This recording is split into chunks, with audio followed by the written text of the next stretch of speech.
আপনার মোবাইলের কি চার্জ দ্রুত শেষ হয়ে যায়? তাহলে আজকে আমি আপনার সাথে ৫ টি টিপস শেয়ার করব। এই ৫ টি টিপস যদি আপনি ফলো করেন তাহলে কিন্তু আপনাদের চার্জটা অনেক সময় টিকবে এবং দ্রুত চার্জ হওয়া বন্ধ হয়ে যাবে।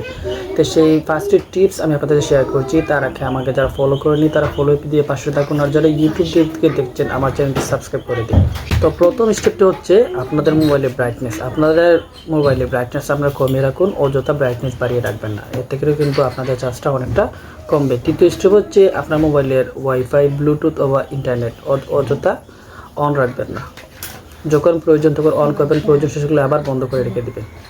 তৃতীয় হচ্ছে ব্যাটারি সেভার। তো চতুর্থ হচ্ছে ব্যাকগ্রাউন্ড অ্যাপ ক্লোজ। আপনাদের ফোনের যে ব্যাকগ্রাউন্ড অ্যাপগুলো আছে সেগুলো কিন্তু ক্লোজ করে রেখে দেবেন না, তাতে অযথা আপনাদের ইন্টারনেট এবং চার্জ না খায়। তাই আপনারা সেটাকে ক্লোজ করে রেখে দেবেন, তাহলে কিন্তু আপনাদের চার্জটা অনেকটা ঠিক আছে। পঞ্চম হচ্ছে আনইউজড অ্যাপ আনইনস্টল। যে অ্যাপগুলো আপনাদের প্রয়োজন নেই সেগুলো অযথা ফোনের মধ্যে না রেখে আনইনস্টল করে দেবেন। এতে করে কী হবে, আপনাদের চার্জও কম হবে, আপনাদের ফোনটাও অনেকটা ফাস্ট হবে। তো কেমন হলো এই ভিডিওটি অবশ্যই কমেন্ট করে জানাবেন। সেই সাথে এরকম অনেক ইন্টারেস্টিং ভিডিও ফলো দিয়ে আমার পাশে থাকুন, আর যারা ইউটিউবে দেখছেন চ্যানেলটি সাবস্ক্রাইব করে দেবেন।